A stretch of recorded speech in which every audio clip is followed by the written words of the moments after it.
kuatkan hati. Negeri ini memanggilmu kawan. Belajar bergerak berbagi untuk negeri. Guru penggerak majukan pendidikan. Guru penggerak menghamba pada murid.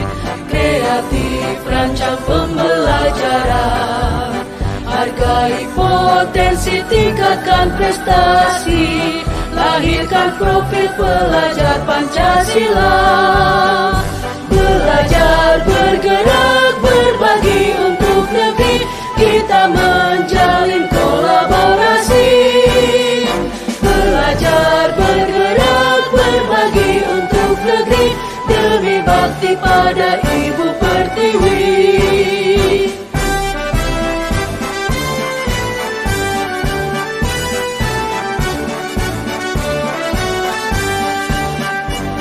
Bulatkan tekad, kuatkan hati.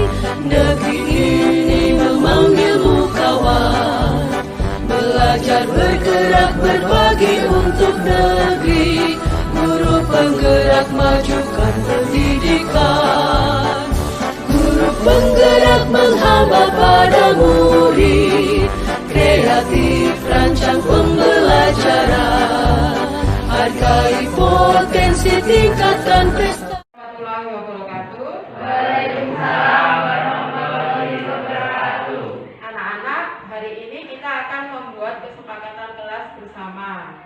Kelas impian seperti apa yang kalian inginkan? Kelasnya bagaimana? Guru seperti apa yang kalian inginkan? Terus teman yang bagaimana yang kalian harapkan? Nanti Bu Anissa memberi kalian kertas ini, ditulis yang benar-benar sesuai hati nurani kalian, terus nanti ditempelkan di sini.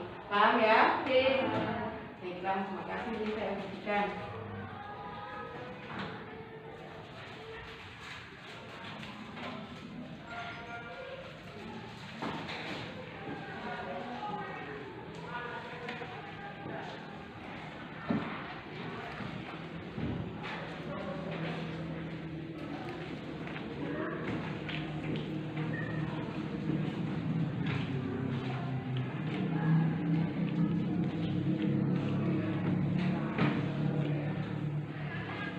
Silakan ditulis sesuai isi hati kalian. Teman yang bagaimana? Silakan ditulis.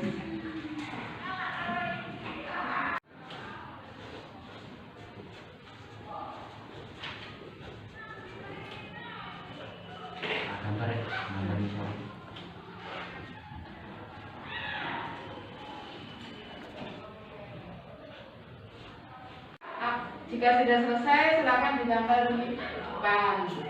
Tulisannya, kelas impian seperti apa yang kalian inginkan, silakan ditempel di kertas di depan kalian. Ayo. Satu, selesai, ditempel. Ya. Berikutnya.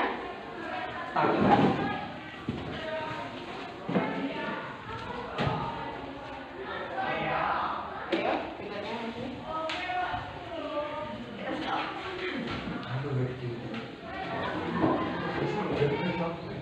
Berikutnya.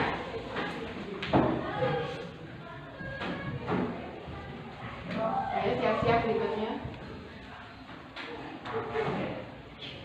Ayo.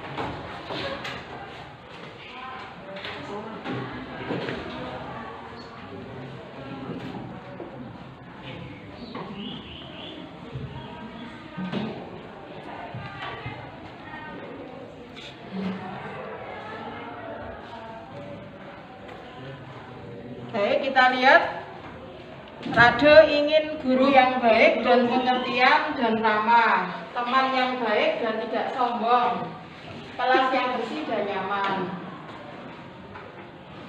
Prasada ingin guru yang baik hati, berarti sama ya, guru yang baik hati dan sabar, teman suka menolong, tidak munafik, kelas yang bersih dan rapi, berarti rata-rata kelasnya bersih dan rapi, guru yang sabar, tidak memberi tugas banyak, teman yang suka menolong. Nah, ini banyak teman yang suka menolong, guru yang baik penyabar.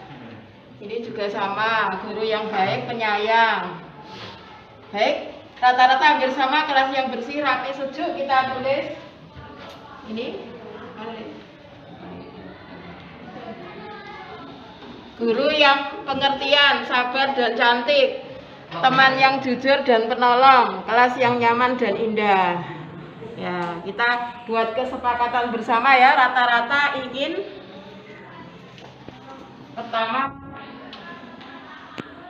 guru yang baik. Kira-kira kalau ingin guru yang baik, sabar, kalian harus bagaimana biar gurunya baik? Harus saling pengertian. Kesepakatan kelas dari guru dan murid saling pengertian.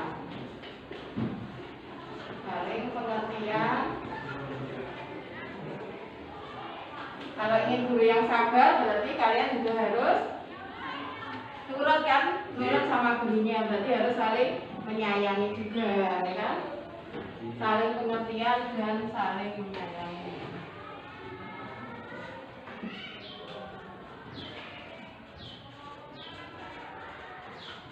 Jika ingin kelas yang bersih dan nyaman serta indah, berarti apa yang kalian lakukan? Kalau ingin kelas yang bersih dan indah, berarti bagaimana? Menjaga kebersihan. Sepakat ya?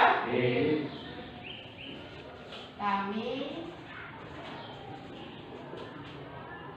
menjaga kebersihan. Sepakat.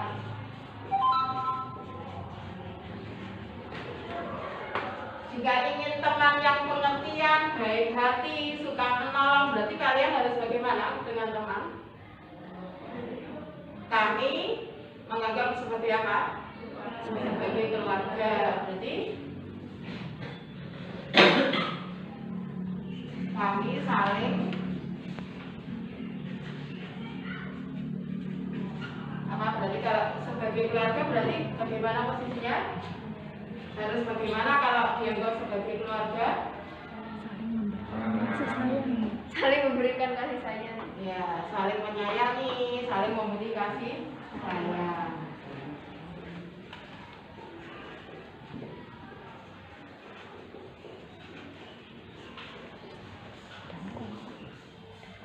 Dan kompak. Apa? Kompak. Ya, saling kompak. Kalau ingin temannya tidak munafik, berarti kalian harus bagaimana kira-kira? Jujur, ya, betul ya? Kami harus jujur satu sama lain.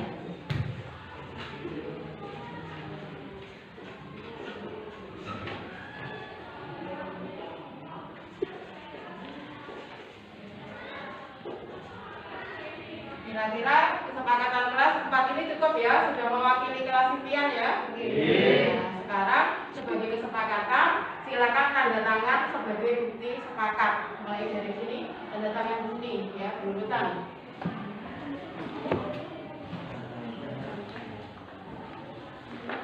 Ayo, siap-siap maju ke depan.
Baik anak-anak, karena ini sudah menjadi kesepakatan, berarti kita berjanji harus bersama-sama untuk melaksanakan.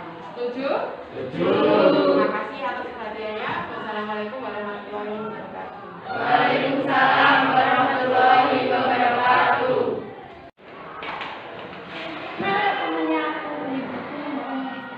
Ya sebentar tak dandan dulu. Oh dandan? Lah kan aku pengen cantik.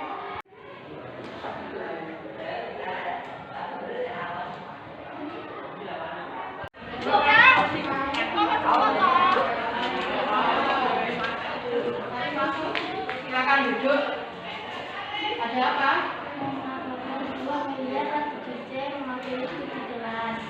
Bisa minta tolong dipanggilkan Kak Milia? Bisa Bu. Ya, silakan. Permisi. Permisi. Salam. Ayo Amelia, silakan duduk.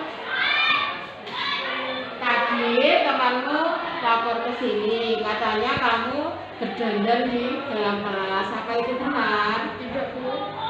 Yang jujur saja, Bu Lisa nggak marah. Iya Bu. Tolong dilepas maskernya sebentar. Nah, itu pakai lipstik. Apa alasanmu kok pakai lipstik? Biar terlihat cantik Bu. Biar cantik. Loh, kamu udah cantik meskipun nggak pakai lipstik.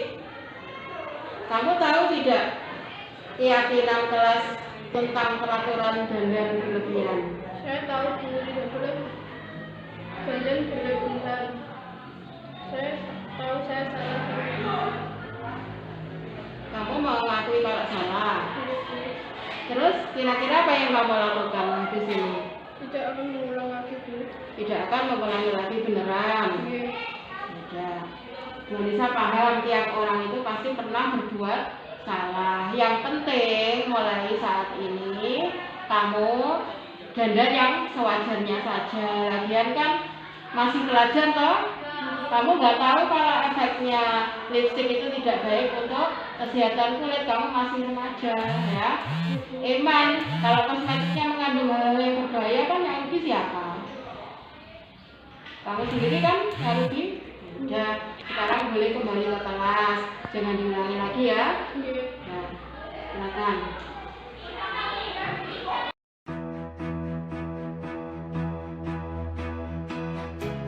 Kajian yang bagus. Jadi akan selalu bertahap-bertahap, terutama masalah helm. Saya akan sering berdiri di depan atau di tempat-tempat parkir. Nanti saya cek di situ.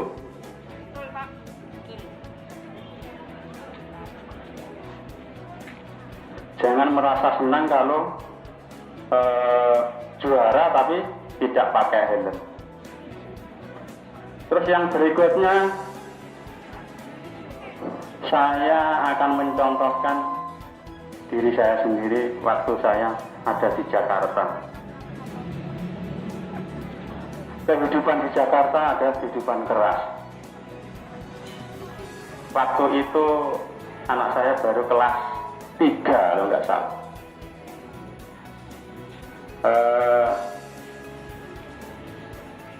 Karena mungkin penghasilan saya kecil, waktu itu anak saya berhadapan dengan anaknya orang lain. Waktu itu makan kue, anak saya hanya domblong di situ karena saya tidak punya uang untuk membelikan kue. Sehingga waktu itu saya langsung tersentak untuk bernapas itu susah. Tahun ini karena COVID, pengumuman tidak bisa dijalankan seperti ini, akhirnya anak-anak lengah. Terus, ini semuanya, seperti disampaikan oleh Bapak Koramil tadi, tolong rambut jangan disemir. Kamu anak sekolah dah, masuk di wawasan Wiyata Mandala atau tempat belajar ini, kamu harus taat terhadap tata tertib di sini. Tidak boleh sak galeme. Rambut dipotong sesuai anak pelajar aja. Kaya bocah gak sekolah. Bedane kaya bocah sekolah karo tidak sekolah. Kamu harus tahu itu. Menjadi pelajar yang baik, menjadi pelajar yang sopan. Ini. Jadi terikat, Bapak Ibu guru ya terikat di sini. Nggak sak maunya. Ini belum ngasih pengarang Pak Guru ngobrol sendiri. Oh nggih, anu. Ini kan yang di depan Pak Guru. Gitu. Kalau kamu ngobrol sendiri di belakang terus kan yang jelas pasti tidak mendengarkan. Inilah contoh. Coba ngomong apa? Tidak ngomong. Ya ngomong apa?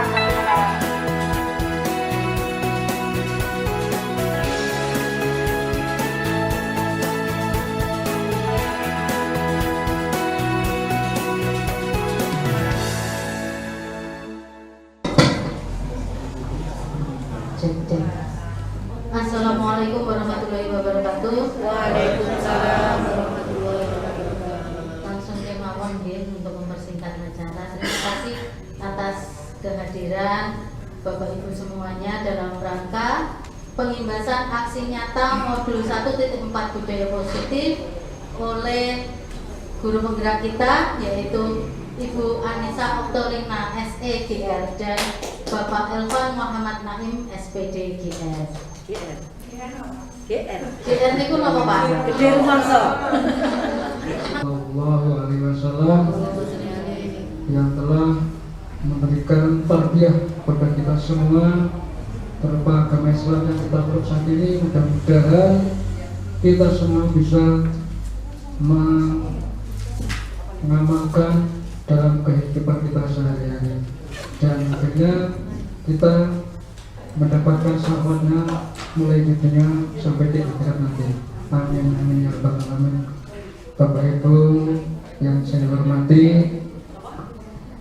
di sini saya mewakili beliau Bapak Kepala Sekolah.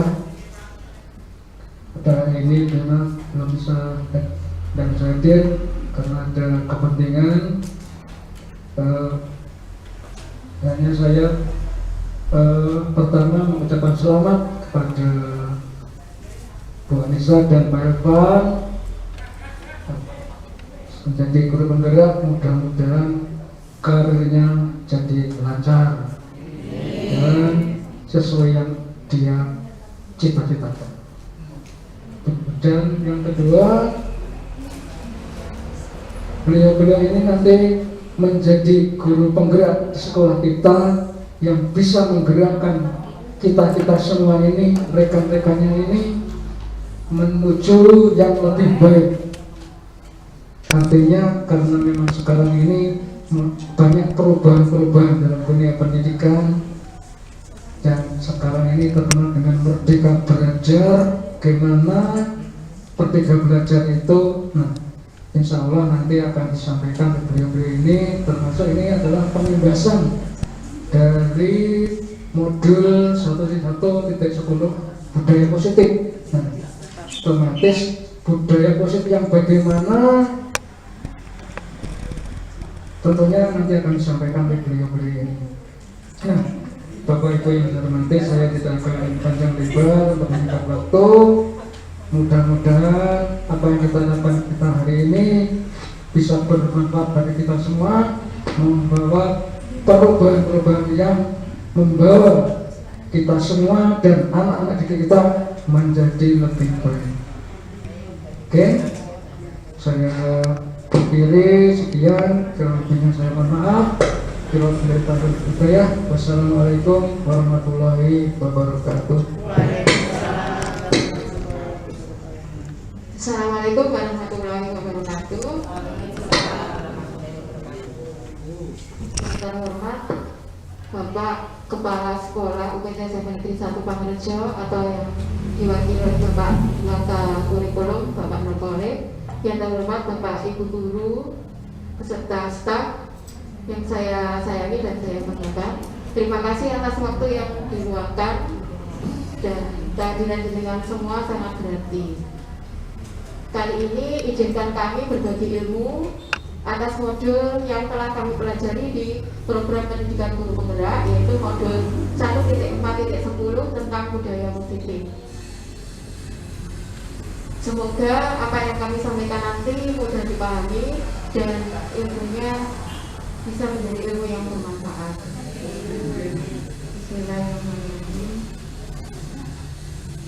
Materi kita hari ini ada 5. Yang pertama adalah arti disiplin dan 3 motivasi perilaku manusia. Keyakinan kelas, 5 kebutuhan dasar manusia. Ini nanti saya yang menyampaikan. Sedangkan 5 posisi kontrol dan segitiga restitusi adalah nanti disampaikan oleh Bapak Elvan. Baik, kita mulai dari apa sebenarnya budaya positif itu. Budaya positif adalah nilai-nilai, keyakinan-keyakinan, dan kebiasaan-kebiasaan di sekolah yang berpihak pada murid agar murid dapat berkembang menjadi pribadi yang kritis, penuh hormat, dan bertanggung jawab. Apa tujuan kita mempelajari materi budaya positif? Jadi kita harus tahu dulu tujuan kita belajar materi ini. Diharapkan dengan belajar materi budaya positif, kita nanti bisa mengembangkan potensi anak-anak yang memiliki karakter yang kuat sesuai profil pelajar Pancasila. Ini adalah tujuan akhir pendidikan kita, sebenarnya adalah mengarah kepada profil pelajar Pancasila. Visi sekolah kita nanti diusahakan kita memang diarahkan untuk setidaknya menuju ke profil pelajar Pancasila. Meskipun namanya visi itu pandangan jauh ke depan, kita nggak harus mencapainya, mewujudkannya sekarang juga tidak, tapi secara bertahap. Tapi arahnya adalah profil pelajar Pancasila. Pelajar Pancasila itu yang bagaimana? Yaitu pelajar sepanjang hayat yang mengamalkan nilai-nilai dari Pancasila. Ciri-cirinya adalah beriman dan bertakwa kepada Tuhan Yang Maha Esa dan berakhlak mulia, berkebinekaan global, bergotong royong, kreatif, bernalar kritis, dan mandiri. Ini seperti yang sudah saya sampaikan di pembahasan sebelumnya. Budaya positif atau ekosistem positif. Guru ibaratnya sebagai petani dan murid adalah seperti tanaman. Kita sebagai petani mungkin hanya bisa menuntun tumbuh kembangnya padi biar bisa tumbuh secara optimal. Mungkin kita hanya memperbaiki kondisi tanahnya, memberi pupuk dan air, membasmi ulat dan jamur, dan kita usahakan agar tumbuh tidak terganggu tanaman padi itu. Dan kita jangan berharap padi tumbuh menjadi jagung ataupun jagung tumbuh menjadi padi, itu tidak mungkin. Dalam penerapan budaya positif, kita harus menumbuhkan lingkungan yang positif, aman dan nyaman agar murid mampu berpikir, bertindak dan mencipta dengan merdeka, mandiri dan bertanggung jawab. Salah satu strategi yang perlu ditinjau ulang adalah bentuk disiplin yang selama ini dijalankan di sekolah. Konsep disiplin positif dan motivasi, bagaimana cara membuat murid disiplin, ini adalah PR kita sebagai seorang guru. Bagaimana cara membuat murid disiplin? Pernahkah kita bertanya siapa yang bisa mendisiplinkan murid? Ataukah kepala sekolah, apa guru, apa wali murid, atau murid itu sendiri? Bapak Ibu pasti pernah berpikir sampai sejauh itu.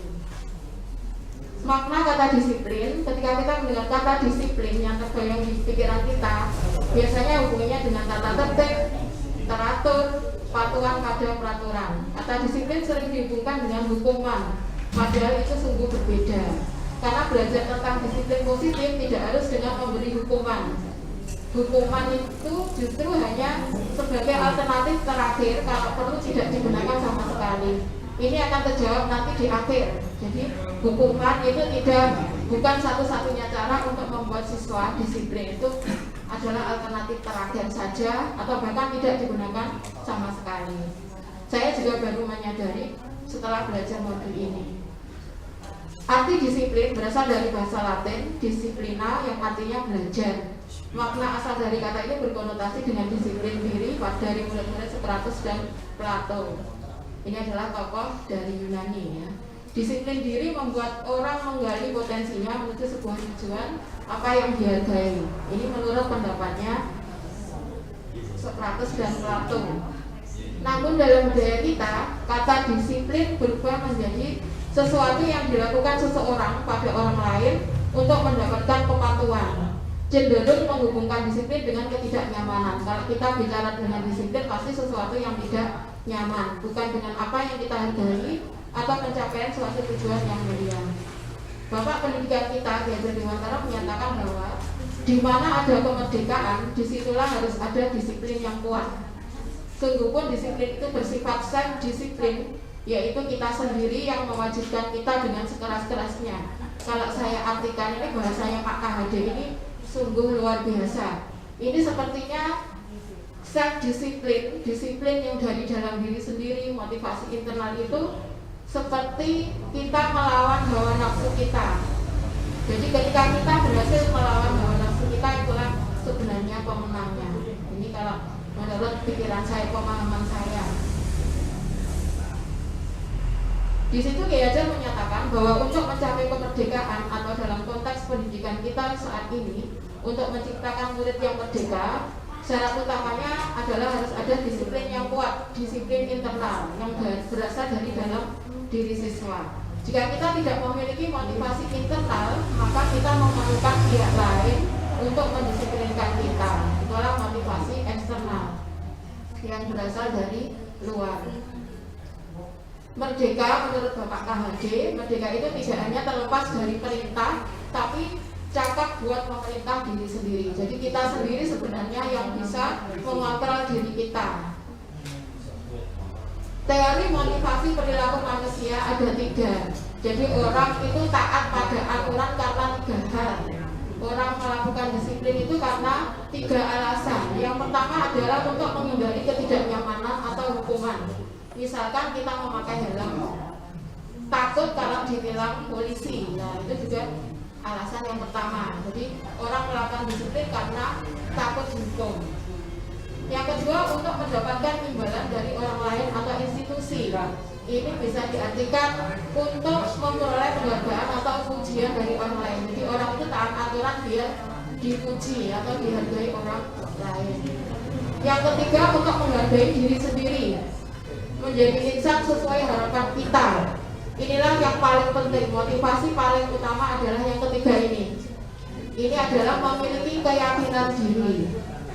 Misalnya kita sebagai guru, saya juga masih belajar, saya juga belum sempurna ketika menjadi guru. Kita sudah digaji setiap bulan. Tugas kita adalah mengajar. Ketika kita waktunya mengajar, kita ya tetap mengajar. Pokoknya yang penting ikuti jadwal. Insya Allah karena ada sesuatu yang kita yakini. Oh, nanti biar gaji saya tidak buta. Apa yang kita lakukan itu nanti akan dibawa pulang, gajinya itu dibawa pulang, diberikan ke keluarga biar berkah. Kalau berkah, insya Allah keluarga kita aman, jauh dari penyakit.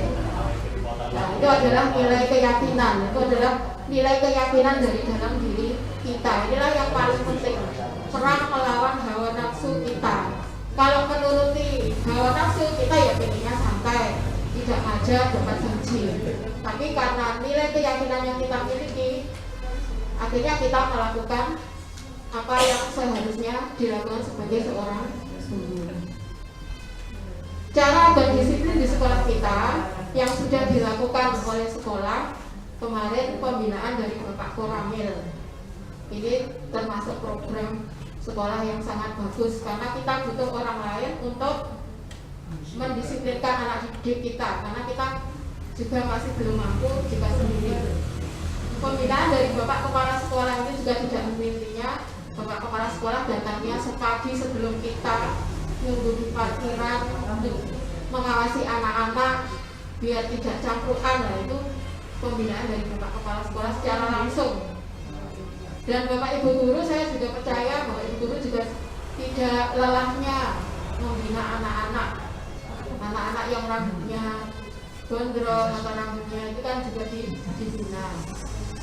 Yang ketiga adalah keyakinan kelas atau kesepakatan kelas. Ini sudah kita coba, kemarin sudah saya sampaikan di pertemuan sebelumnya, dan kita masih belajar proses membuat kesepakatan kelas. Yang keempat adalah praktek segitiga restitusi. Ini adalah salah satu cara mendisiplinkan siswa tanpa harus menghukum. Nanti akan diterangkan Pak Irfan. Pembinaan dari Bapak Koramil.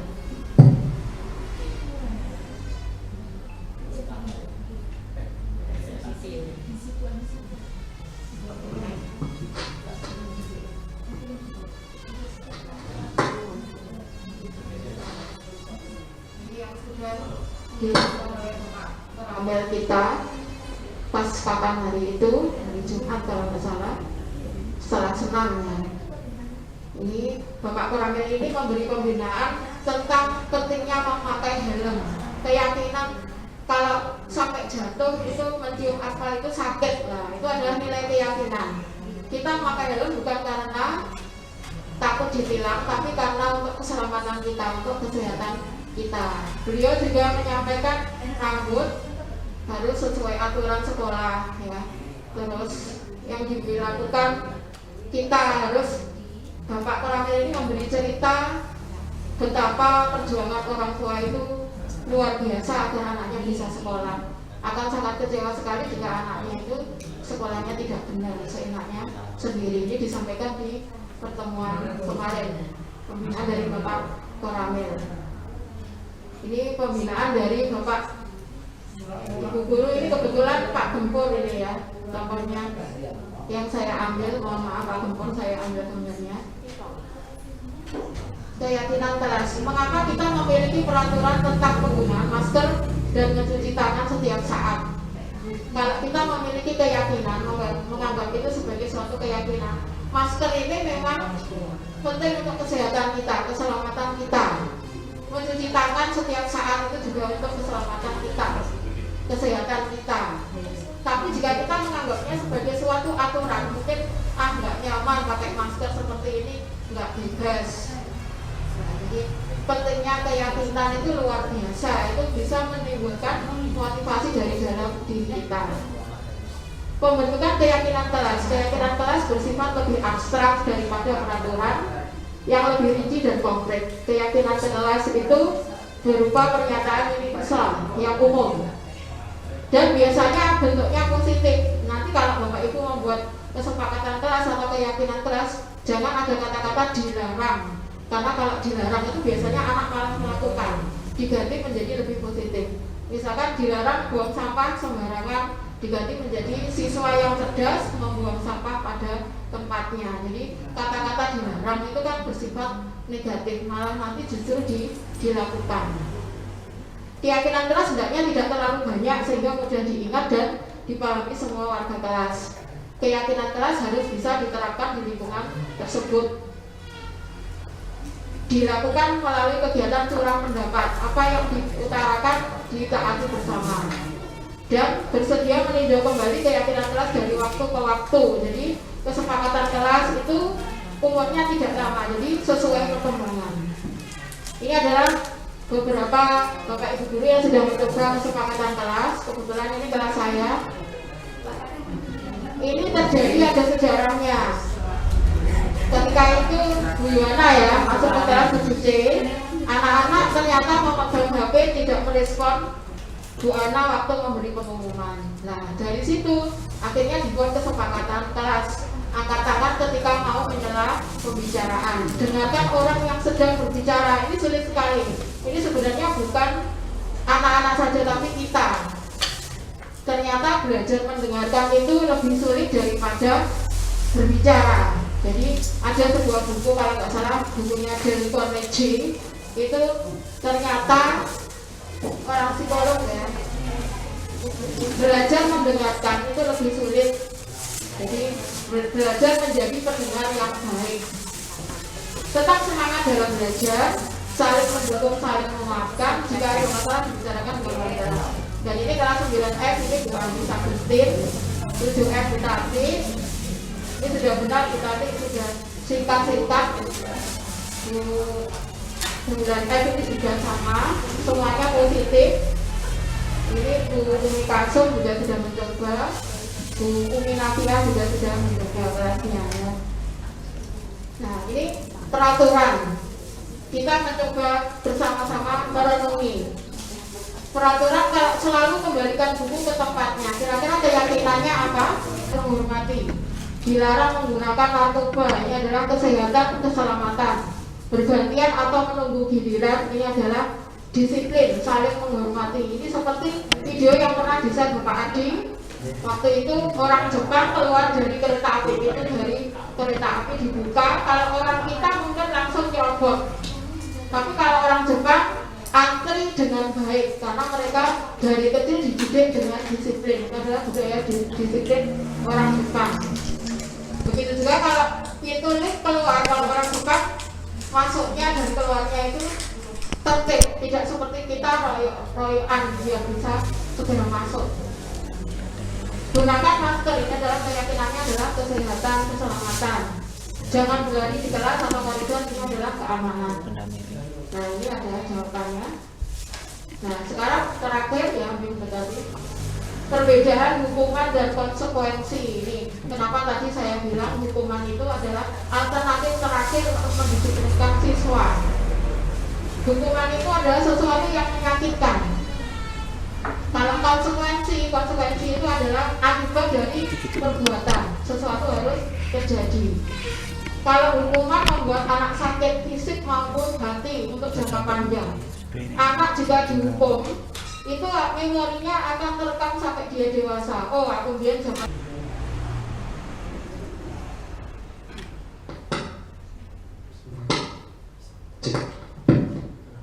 Terima kasih atas waktunya Bu Anissa dan Bapak Ibu guru yang lain.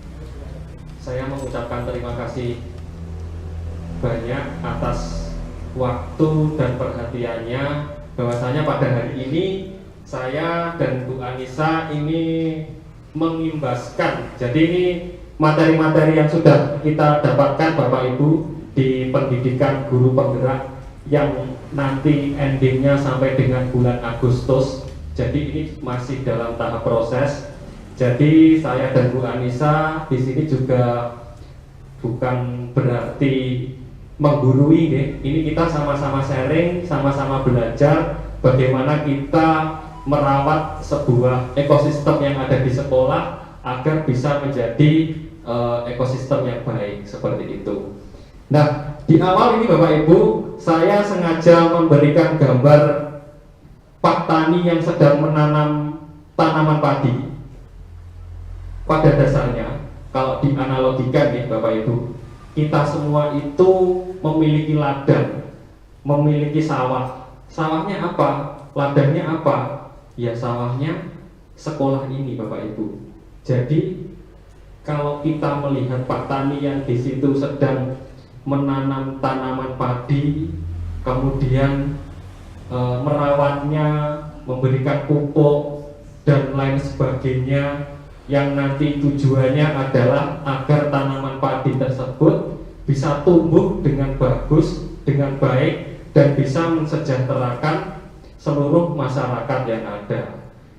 Itu sama saja dengan kita, posisi kita saat ini Bapak Ibu. Jadi kita juga seperti itu. Kita merawat, kalau Pak Tani itu merawat tanaman, kalau kita yang dirawat adalah manusia Bapak Ibu. Jadi anak-anak di sini kita didik sedemikian rupa. Kemudian yang tadi juga sudah disinggung oleh Bu Anissa, bahwasanya anak-anak itu merupakan benih-benih yang harus kita rawat sesuai dengan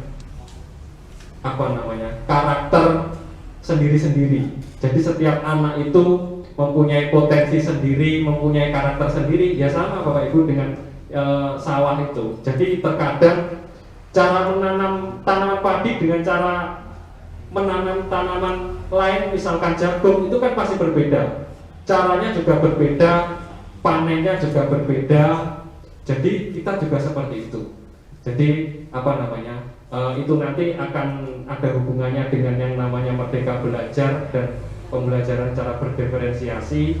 Jadi kita hanya bisa mengawal anak-anak, memberikan kesempatan kepada anak-anak untuk menemukan jati dirinya, agar anak-anak tersebut bisa tumbuh dan bisa mensejahterakan masyarakat yang ada di sekitarnya. Jadi endingnya itu yang perlu diingat adalah mensejahterakan masyarakat atau ekosistem yang ada di sekelilingnya itu.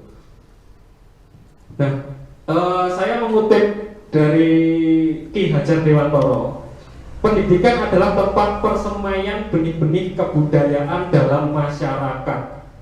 Jadi yang perlu digarisbawahi di situ adalah tempat persemaian dan kebudayaan. Jadi tidak hanya tentang ilmu pengetahuan saja, tentang rumus-rumus saja, ya itu memang penting Bapak Ibu. Karena mau tidak mau siswa kita juga harus tahu tentang itu. Tetapi yang paling penting adalah tentang kebudayaan. Nah ini yang sepertinya dewasa ini sudah dalam tanda kutip ini kalau diibaratkan level itu levelnya sudah awas. Jadi awas itu kalau berarti gunung ini sampai meledos, entah nanti kapan meledosnya. Apalagi sekarang sudah musim sebelumnya ada musim pandemi yang kita tidak bisa tatap muka langsung dengan anak-anak, kita kan juga bisa merasakan bagaimana sikap anak-anak kepada kita dulu waktu pertama kali masuk, dan hal-hal tersebut tentunya itu berlawanan dengan kebudayaan atau asas-asas yang berlaku di masyarakat. Nah sebenarnya tujuan utama pendidikan yaitu tadi, jadi agar benih-benih tersebut bisa tumbuh dalam masyarakat secara baik. Nah kemudian kalau tadi Pak Tani itu kan biasanya kalau mencangkul di sawah, kalau merawat tanaman itu kan pasti kadang ada hama, kadang tumbuhannya itu tidak bisa tumbuh secara maksimal, kemudian pasti banyak halangannya ya Bapak Ibu kalau di sawah. Sama. Jadi kita ketika mengajar anak-anak di sekolah itu juga pasti ada hambatannya. Lalu bagaimana cara kita mengatasi hambatan tersebut? Nah, nanti akan kita bahas dengan yang namanya segitiga restitusi.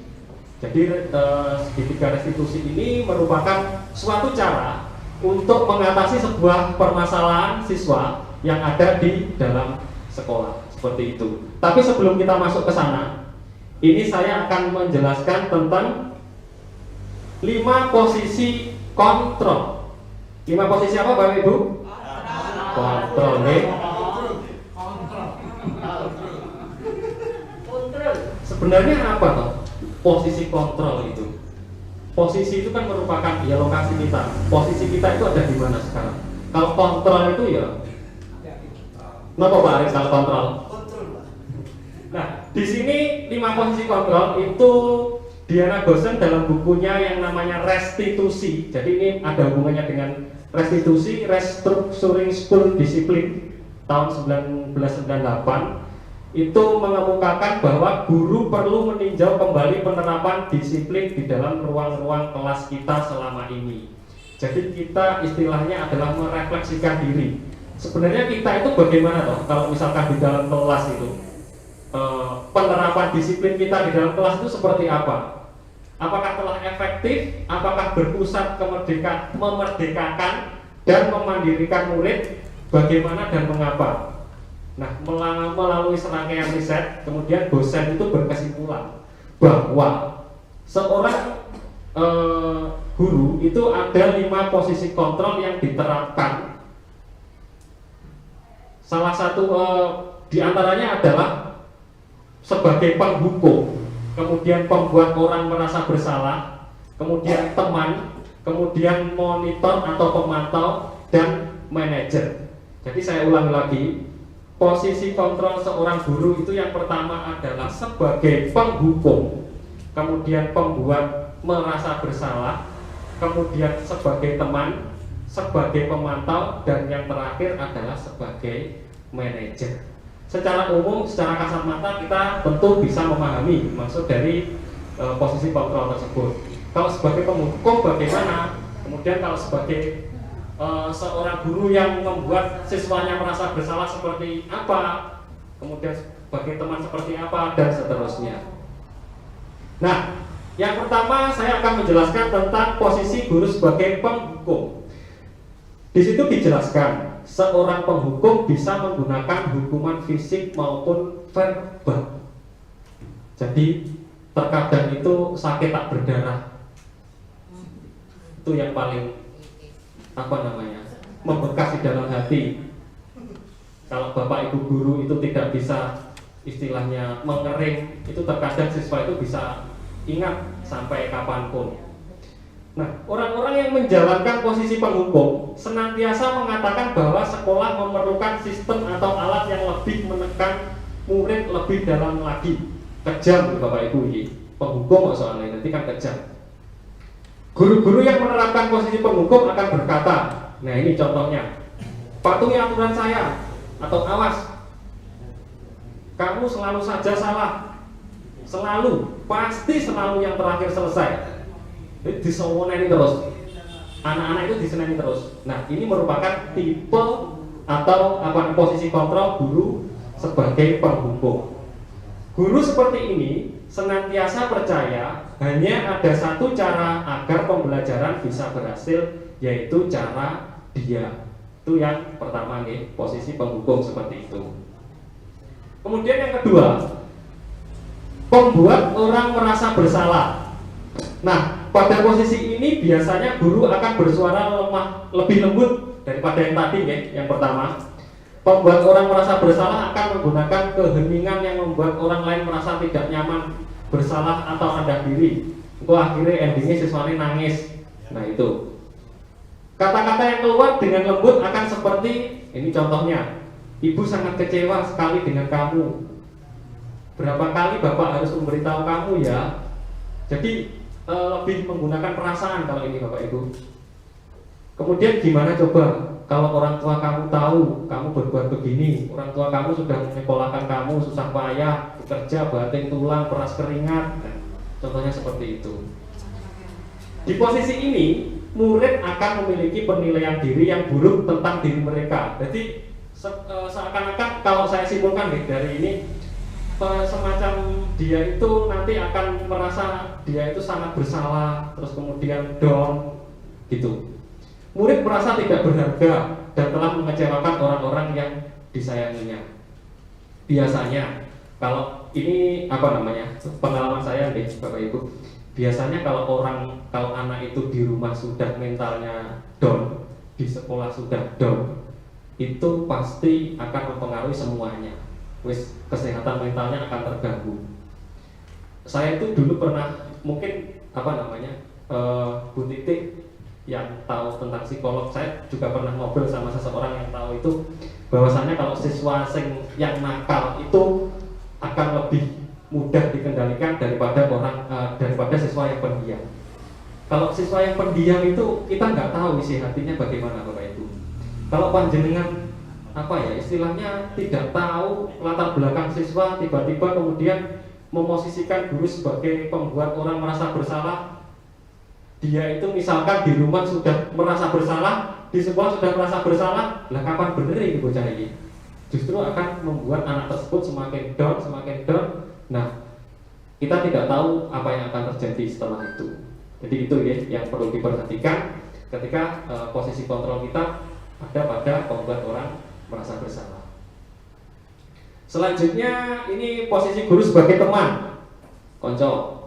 Guru pada posisi ini tidak akan menyakiti murid, namun akan tetap berusaha mengontrol murid melalui persuasi. Posisi teman pada guru bisa negatif ataupun positif. Nah ini posisi teman ini kadang negatif, kadang positif. Tergantung Bapak Ibu guru nanti ada di posisi yang mana. Positif di sini berupa hubungan baik yang terjalin antara guru dan murid. Guru di posisi teman menggunakan hubungan baik dan humor untuk mempengaruhi seseorang. Mereka akan berkata seperti ini contohnya. Ayo bantulah demi Bapak ya. Jadi friendly banget loh. Jadi sangat-sangat teman baik diibaratkan koncone dewi. Ayo ingat tidak bantuan Bapak selama ini. Seperti itu. Ya sudah, kali ini tidak apa-apa, nanti Ibu bantu bereskan. Jadi seperti teman, kan teman biasanya suka membantu. Tuh. Kemudian kalau hal negatif dari posisi teman adalah bila suatu saat guru tersebut tidak membantu, maka murid akan kecewa dan berkata, saya pikir Bapak atau Ibu teman saya. Nah itu. Jadi lebih kadung dianggap konco kalau siswane, nanti suatu saat ketika kita tidak bisa berbuat sesuatu terhadap anak tersebut, kita dianggap tidak setia kawan. Itu. Soalnya kan teman tadi. Kemudian murid merasa dikecewakan dan tidak mau lagi berusaha. Kadang disantru barang. Kalau kita menganggap kita ada di posisi kontrol sebagai teman, kadang juga bisa seperti itu. Karena saya dulu pernah Bapak Ibu, jadi ketika PPL itu kan masih belajar nih, masih kira-kira lulus SMA itu 3 tahun PPL itu langsung di SMK kelas 3, berarti kan jarak umurnya itu sekitar 3 tahun. Lagi secara otomatis, secara naluriah saya pasti akan memosisikan sebagai teman. Tapi di situ pernah terjadi. Jadi ketika suatu saat saya memarahi atau tidak bisa membantu, ya saya pasti akan disatru, kemudian nggak ngereken apa yang kita jelaskan. Kalau kita mungkin di sini jarak usianya kalau dengan siswa SMP itu masih lumayan banyak lah Jadi biasanya kalau dari anak-anak itu juga memandang seperti itu. Berikutnya posisi sebagai monitor atau pemantau. Memonitor berarti mengawasi. Pada saat kita mengawasi, kita bertanggung jawab atas perilaku orang-orang yang kita awasi. Posisi pemantau berdasarkan pada peraturan-peraturan dan konsekuensi. Dengan menggunakan sanksi atau konsekuensi, kita dapat memisahkan hubungan pribadi kita dengan murid. Sebagai seseorang yang menjalankan posisi pemantau, nah ini ada pertanyaan yang biasanya diajukan oleh posisi pemantau. Kalau kita sudah tahu si anak tadi sadar itu malah bagus. Sekarang yang pertanyaan saya, jika anak itu merasa belum sadar, artinya gini, dia salah tapi belum bisa merasa salah, sehingga apa yang harus kita lakukan? Misalkan ya, anak-anak selometan di kelas, itu sebenarnya kan salah, ya kan? Itu kan salah. Nah, supaya anak sadar seperti itu loh, langkah kita itu bagaimana? Kalau tadi dikatakan bahwa kita jangan menghukum, hukuman tidak boleh. Ya. Nah, terus untuk supaya anak itu menjadi sadar bahwa oh saya kan selometan di kelas itu sudah. Nah, itu bagaimana langkahnya? Oke, satu Pak Ari. Terima kasih Pak Ari atas pertanyaan. Memulai pelajaran kita buat kesepakatan. Jadi kesepakatan ini sifatnya klasikal. Dan ketika nanti anak itu melanggar dari sebuah kesepakatan, itu baru kita menagih. Kita tagih dengan istilah ya berjanji ya kudu ditagih. Karena sudah ada kesepakatan di awal. Kalau saya gitu, cara saya gitu. Mungkin akan lebih efektif dan kita pun menagihnya itu semua anak-anak tuh tahu kalau kita awalnya kesepakatannya ini untuk pelajaran itu selama 30 menit kita diam dulu atau bagaimana. Nanti kalau sampai ada yang rame janji apa, nah itu kita bisa tagih saat itu. Tapi kalau perbuatan itu sudah berlebihan itu mungkin kita bisa panggil secara pribadi. Kalau yang dia lakukan itu sudah terlalu berlebihan gitu. Cara saya itu kayak ini. Kita tidak bisa memarahi atau memvalidasi di depan teman-teman seperti itu. Kita harus ingat yang disampaikan Pak Ivan Pak Bu Anissa yang 5 posisi kontrol.